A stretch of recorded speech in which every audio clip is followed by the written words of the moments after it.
sisters and brothers of America. Sisters and brothers of America केवल यही पांचटी शब्द parliament of the world's religion Chicago रे आसीथिबा 7000 लोकों को छिड़ा ही कि 2 मिनिट पर्यंत ताली बजेबा पई मजबूर करे दीथिला जहार शब्द आज भी स्वामी विवेकानंदकर ज्ञान आदर्शर प्रमाण देउची सेही स्वामी विवेकानंद जी कि इंग्रेज मानकर गोलामीर कड़ी रे बंधा होता हिंदुस्तान युवपीढ़ी को कहते कि उठ जाग्रत हुआ आउ से पर्यंत रुहनी जे पर्यंत तमे तम लक्ष्य को हासिल न करिच एही कथा ही सेतेबेले इंडियार कोटी कोटी लोकमानकर स्वप्न को पूरा करिवारे साहस आ आशा देइथिला किंतु कथारे अछि ना जीवन समस्तଙ୍କର परीक्षा नहीं थाए आउ स्वामी विवेकानंदकर भी नहीं थिला जीवन रे से बहुत कष्ट पाइथिले समस्त आगरे बेजी थिले लोकमानकर थटा परिहासर शिकार हेले भोक उपास रे दिन काटिले एमिति कि लोकमानक पाखरु तड़ा मध्य खाइथिले किंतु एते सब दुख कष्ट सही कि से निजको केमिति स्थिर रखिले केमिति से निजको एते भांगिबा परे भी संभाली कि निजर लक्ष्य को हासिल कले केमिति से नरेंद्र स्वामी विवेकानंद रे परिणत हे गले एक्चुअली कोन थिला ए सबुर रहस्य चलतो जानिबा आजिर एही भिडियो रे the life of Swami Vivekananda दिन थिला 12 जनवरी 1863 जो दिन स्वामी विवेकानंद जन्म कोलकातार गोटे बेंगली परिवार रे हेइथिला किंतु तांको बापा विश्वनाथ दत्त आउ माँ भुवनेश्वरी देवी तांको पिला बेले तांको ना को नरेंद्र नाथ दत्त देइथिले आ समस्ते तांको श्रद्धारे नरेन बोली मध्य डाकुथिले नरेन को परिवार को कौनसी जिनसर कमी नथिला कहीं ना जोठी नरेनकर माँ धार्मिक स्त्रीलोक हेबा सहित घरर सबु सदस्य मानकर टिकिनिखी जगा रखा करुथिले सेठी तांको बापा कोलकातार हाईकोर्ट रे वकील थिले आउ तांको जेजे बापा जे कि संस्कृत आउ पर्शियन रो महाज्ञानी थिले से 25 वर्ष बयस रे ही गृह त्याग करिकी साधु संतक जीवन को आपणी सारिथिले माने कि आध्यात्मिक आउ ज्ञान दुईटा जाक स्वामी विवेकानंद हेबा पूर्वरु नरेन को भितरे उपस्थित थिला बोधे एटा ही सही कारण थिला जोथि पई नरेन को छोट बेलरू ही आध्यात्मिक आउ नुआ नुआ जिनस शिखिबारे बहुत इच्छा थिला नरेन छोट बेलरू ही तांको माँ पाखरु केमिति अन्य मानकु भल पाइबा दरकार केमिति छोट बड़ बुढ़ा बुढ़ी मानकरु सम्मान देबा दरकार केमिति अन्य मानकर दुख को चिन्हिबा दरकार केमिति अन्य मानकु सहारा देबा दरकार ए सब से तांको माँ पाखरु शिखिथिले किंतु नरेन को गोटे जिनस जमा भी बुझा पड़ेनी सेटा हैला धनी गरीब आउ हिंदू मुस्लिम कर भेदभाव जेमिति कि से थरे तांको बापांकर ऑफिस को जाइथिले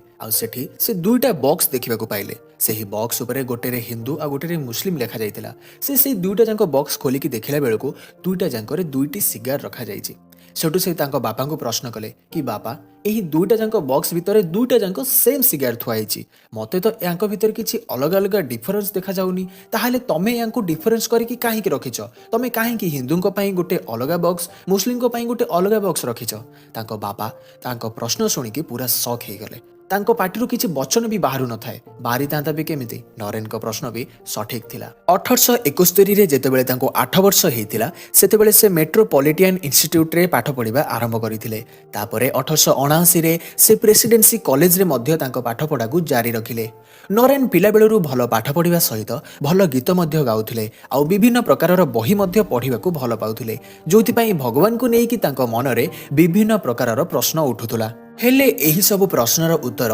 से तांको गुरु श्री रामकृष्ण परमहंसଙ୍କ पाखरु पाइथिले काहेकला जेतेबेले नरेन स्वामी रामकृष्ण को प्रथमे देखा करिथिले तांको प्रथमे गोटे प्रश्न पचारिले कोन तमे सतरे भगवान को देखिछ सेठु रामकृष्ण कहिले हां मो भगवान को देखिछि मो भगवान को सेमिति देखिछि जेमिति तमे एबे मो सामना रे छिडा हिच सेठु नरेन पूरा आश्चर्य हे गले आ तांको कहिले कोन तमे मते भी भगवान को देखि परिबो सेठु रामकृष्ण कहिले निश्चय काहे कि नुह आउ तापर ठारु ही नरेन तांको निजर गुरु माने नैथिले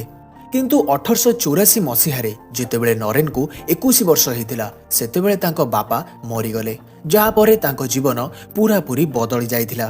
तांको बापा मरिबा परे नरेन को एटा जणा पडिले कि गरीब काहाको कुआ जाए दिन राति उपास रहिबा परे से एटा जानिबा को पाइले कि गोटे भोकिला मनुष्य पई खाद्यर मूल्य कोन निज परिवार धार करज को सुझिबा से जेतेबेले चाकरी खोजिबा को गोटे ऑफिस रु आउ गोटे ऑफिस को दौड़िले सेतेबेले से जानिबा को पाइले कि चाकरी पाई बुलुथुबा युवपीढ़ी मानकर अवस्था एबे कोन एही समय रे से जो मानक पाखको भी सहायता पाई जाउथुले समस्ते तांको तड़ी दउथुले एमिति कि निज लोक माने भी तांको धोखा देई कि तांको जमी बाड़ी सब बिकी की खाई सारिथिले ନରେନଙ୍କର ଏହି ସମୟରେ ଭଗବାନଙ୍କ ଉପରୁ ବି ବିଶ୍ୱାସ ଉଠି ଯାଇଥିଲା। ସେ ଏତେ ଭାଙ୍ଗି ପଡ଼ିଥିଲେ ଯେ ସୁଇସାଇଡ୍ ପର୍ଯ୍ୟନ୍ତ କରିବେ ବୋଲି ଭାବି ନେଇଥିଲେ। ଯେତେବେଳେ ତାଙ୍କୁ କେହି ବି ସାହା ହେଉନଥିଲେ ସେତେବେଳେ ତାଙ୍କ ଗୁରୁ ରାମକୃଷ୍ଣ ପରମହଂସ ତାଙ୍କୁ ସାହାରା ଦେଲେ ଆଉ ତାଙ୍କର ଭଗବାନଙ୍କ ଉପରୁ ଉଠି ଯାଇଥିବା ବିଶ୍ୱାସକୁ ପୁଣି ଫେରେଇ ଆଣିଲେ। ଦିନେ ନରେନ ରାମକୃଷ୍ଣଙ୍କୁ କହିଲେ, ହେ ଗୁରୁଦେବ, ତମେ ଟିକେ ମୋ ପାଇଁ ମାଙ୍କ ପାଖରେ ପୂଜା କର। କିନ୍ତୁ ଗୁରୁଦେବ କହିଲେ, ନାଇଁ ନରେନ, ଆଜି ତମେ ନିଜେ ମାଙ୍କୁ ଯାଇକି ପୂଜା କର। ସେଠୁ ନରେନ କାଳୀମାଙ୍କୁ ପୂଜା କଲେ। ଏତେ ଦୁଃଖ କଷ୍ଟରେ ଥାଇକି ମଧ୍ୟ ନରେନ ମା କାଳୀଙ୍କୁ ନିଜର ଦୁଃଖ କଷ୍ଟ ବିଷୟରେ ଜଣେଇ ନଥିଲେ, ବରଂ ସେ ମାଙ୍କୁ ଆଶୀର୍ବାଦ ରୂପେ ଏଇଟା ମାଗିଥିଲେ କି ହେ ମା, ମତେ ପ୍ରଚୁର ଜ୍ଞାନ ଦିଅ ଆଉ ଏ ସାରା ଦୁନିଆରୁ ମୋର ମୋହମାୟା ସବୁ କିଛି ତ୍ୟାଗ କରେଇ ଦିଅ। ଏଇଟା ହିଁ ସେଇ ଦିନ ଥିଲା ଯୋଉ ଦିନ ସେ ପୁରାପୁରି ଆଧ୍ୟାତ୍ମିକତାକୁ ଆପଣେଇ ନେଇଥିଲେ। ତା ପରଠାରୁ ସେ ଦିନ ସାରା ନିଜ ପରିବାର ପାଇଁ ଖଟନ୍ତି ଆଉ ସନ୍ଧ୍ୟା ହେଲେ ସେ ତାଙ୍କ ଗୁରୁଙ୍କ ଆଶ୍ରମରେ ଭଜନ କୀର୍ତ୍ତନ କରନ୍ତି। ହେଲେ 16 ଅଗଷ୍ଟ 1886ରେ ତାଙ୍କ ଗୁରୁ ରାମକୃଷ୍ଣ ବି ଏହି ଦୁନିଆ ଛାଡ଼ିକି ଚାଲିଗଲେ। ନରେନ ପୁଣି ଥରେ ଏକା ହେଇଗଲେ, କିନ୍ତୁ ଏଥର ତାଙ୍କ ଉପରେ ଗୁରୁଙ୍କ ଆଶୀର୍ବାଦ ସହିତ ମା କାଳୀଙ୍କ ଆଶୀର୍ବାଦ ବି ଥିଲା। ତା ପରଠାରୁ ନରେନ ଯାଇକି ତାଙ୍କ ଗୁରୁଙ୍କ ଆଶ୍ରମରେ ରହିବାକୁ ଲାଗିଲେ, ଯାହାକୁ ରାମକୃଷ୍ଣ ମଠ ମଧ୍ୟ କୁହାଯାଏ। ଏମିତି କିଛି ବର୍ଷ ଆଶ୍ରମରେ ରହିବା ପରେ ସେ ମଠକୁ ମଧ୍ୟ ଛାଡ଼ିଦେଲେ ଆଉ ଭାରତର କୋଣ କୋଣରେ ଯାଇକି ଲୋକମାନଙ୍କର ଅସୁବିଧାକୁ ଦୂର କରିବାକୁ ଲାଗିଲେ। ଆଉ ମନରେ ସିଦ୍ଧାନ୍ତ ନେଇଗଲେ କି ସେ ତାଙ୍କର ପୁରା ଜୀବନକୁ ଆମ ଦେଶର ଲୋକମାନଙ୍କର ହିତ ପାଇଁ ସମର୍ପଣ କରିଦେବେ ବୋଲି। ଆଉ ଏମିତି ହିଁ ନିଜ ଜୀବନର 5 ବର୍ଷ ଲୋକମାନଙ୍କର ସାହାଯ୍ୟ କରିବା ପରେ ଦିନେ ତାଙ୍କୁ ଚିକାଗୋରେ ହେବାକୁ ଯାଉଥିବା ୱାର୍ଲଡସ୍ କଲମ୍ବିଆନ ଏକ୍ସପୋଜିସନ ପାର୍ଲାମେଣ୍ଟ ଅଫ୍ ରିଲିଜନ ବିଷୟରେ ଜଣାପଡ଼ିଲା। ସେଠୁ ସ୍ୱାମୀ ବିବେକାନନ୍ଦ ସେଠିକି ଗଲେ। ହେଲେ ସେଠିକି ଯିବା ପାଇଁ ବି ତାଙ୍କୁ ବହୁତ ସାରା ଅସୁବିଧାର ସାମ୍ନା କରିବାକୁ ପଡ଼ିଥିଲା। ହେଲେ ତାଙ୍କ ଶିଷ୍ୟମାନେ ଯେମିତି ବି ହଉ ପଇସା ଆରେଞ୍ଜ କରିକି ସ୍ୱାମୀ ବିବେକାନନ୍ଦକୁ ଚିକାଗୋ ପଠେଇଥିଲେ। ଆଉ ଯେତେବେଳେ ପାର୍ଲାମେଣ୍ଟ ଅଫ୍ ରିଲିଜନର ମଞ୍ଚ ଉପରେ ସ୍ପିଚ୍ ଦେବା ଟାଇମ୍ ଆସିଲା, ଫାଷ୍ଟ ଯେତେବେଳେ ସ୍ୱାମୀ ବିବେକାନନ୍ଦ ଏଇଟା କହିଲେ କି ଆମେରିକାର ପ୍ରିୟ ଭାଇ ଓ ଭଉଣୀମାନେ, ସେଠି ଉପସ୍ଥିତ ଥିବା 7000 ଲୋକମାନେ 2 ମିନିଟ୍ ପର୍ଯ୍ୟନ୍ତ ଛିଡ଼ା ହେଇକି କରତାଳି ବଜେଇଥିଲେ। ବିବେକାନନ୍ଦ ସେହି ସ୍ପିଚ୍ରେ ହିନ୍ଦୁତ୍ୱ ବିଷୟରେ ଲୋକମାନଙ୍କୁ ଜଣେଇଥିଲେ। ଆଉ ତାପରେ ସେହି ସମୟର ଆମେରିକାର ଫ୍ରଣ୍ଟ ପେଜରେ କିଛି ଏମିତି ଲେଖା ହେବା ଆରମ୍ଭ ହେଇଗଲା କି ବହୁତ ଲୋକମାନେ ସେଠି ଭାଷଣ ତ ଦେଇଥିଲେ, କିନ୍ତୁ ଜଣେ ହିନ୍ଦୁ ସାଧୁଙ୍କ ପ୍ରତ୍ୟେକଟି ଶବ୍ଦ ଚିକାଗୋର ପ୍ରତ୍ୟେକଟି ଲୋକମାନଙ୍କର ହୃଦୟକୁ ସ୍ପର୍ଶ କରିଥିଲା। ଆଉ ସେଇଠି ହିଁ ସ୍ୱାମୀ ବିବେକାନନ୍ଦଙ୍କର ନାଁ ଦିଆଯାଇଥିଲା, ଯୋଉଟା ତାଙ୍କୁ କ୍ଷେତ୍ରୀର ମହାରାଜା ଅଜିତ ସିଂ ଦେଇଥିଲେ, ଯାହାର ସଂସ୍କୃତ ମାନେ ହେଲା ବିବେକ। ବିବେକ ହେଲା ଜ୍ଞାନ ଆଉ ଆନନ୍ଦ ମାନେ ହେଲା ସୁଖ। ହେଲେ ତା ପୂର୍ବରୁ ସ୍ୱାମୀ ବିବେକାନନ୍ଦ ନିଜକୁ ସଚିଦାନନ୍ଦ କହୁଥିଲେ। ଏହି ଭାଷଣ ପରେ ସ୍ୱାମୀ ବିବେକାନନ୍ଦ 4 ବର୍ଷ ପର୍ଯ୍ୟନ୍ତ ୟୁଏସ୍ ଆଉ ୟୁକେରେ ନିଜର ଫିଲୋସଫି ଆଉ ବିଲିଫ୍ସ ଉପରେ ଭାଷଣ ଦେଉଥିଲେ ଆଉ ଲୋକମାନଙ୍କୁ ଜାଗରୁକ ମଧ୍ୟ କରଉଥିଲେ। ଆଉ ତାପରେ ସେ ଭାରତ ଫେରି ଆସିକି ରାମକୃଷ୍ଣ ମିଶନର ଆରମ୍ଭ କରିଥିଲେ, ଯାହାର ମୁଖ୍ୟ ଉଦ୍ଦେଶ୍ୟ ଥିଲା ଲୋକମାନଙ୍କୁ କର୍ମଯୋଗ ଆଦର୍ଶରେ ବଞ୍ଚିବା ଶିଖେଇବେ। ଏହାକୁ ବୁଝିବା ପାଇଁ ସ୍ୱାମୀ ବିବେକାନନ୍ଦ ଏମିତି ବି କହୁଥିଲେ କି ତମେ ଫୁଟବଲ ଖେଳିକି ବି ସ୍ୱର୍ଗର ବହୁତ ନିକଟ ହେଇଯିବ, ହେଲେ ଦିନ ସାରା ଖାଲି ଗୀତା ପଢିଲେ ହେବନି। ୟାର ମାନେ ଏଇଟା ନୁହଁ କି ସ୍ୱାମୀଜୀ ଗୀତା ପଢିବାକୁ ମନା କରୁଥିଲେ, ବରଂ ତାଙ୍କ କହିବାର ମାନେ ଏଇଆ କି ଖାଲି ଗୀତା ପଢିଲେ କିଛି ହେବନି, ସେହି ଜାଗାରେ କିଛି କର୍ମ କର ଯୋଉଥିରେ ଭଗବାନ ଅଧିକ ତୁମ ଉପରେ ଖୁସି ହେବେ। ତା ସହିତ ସିଏ ଛୁଆଁ ଅଛୁଆଁ ଜାତିର ଭେଦଭାବକୁ ବି ଶେଷ କରୁଥିଲେ ଆଉ ଇଣ୍ଟରକାଷ୍ଟ ମ୍ୟାରେଜକୁ ବି ସେ ବହୁତ ସପୋର୍ଟ କରୁଥିଲେ। ହେଲେ ଏହି ସବୁ ଭିତରେ ଯେତେବେଳେ ତାଙ୍କୁ 39 ବର୍ଷ ହେଇଥିଲା, ସେ ଜାଣିବାକୁ ପାଇଲେ କି ତାଙ୍କୁ ଆସ୍ତମା ହେଇଛି ବୋଲି ଆଉ ତାଙ୍କ ଶରୀର ବି ଆସ୍ତେ ଆସ୍ତେ ପୁରା ଦୁର୍ବଳ ହେବାକୁ ଲାଗୁଛି।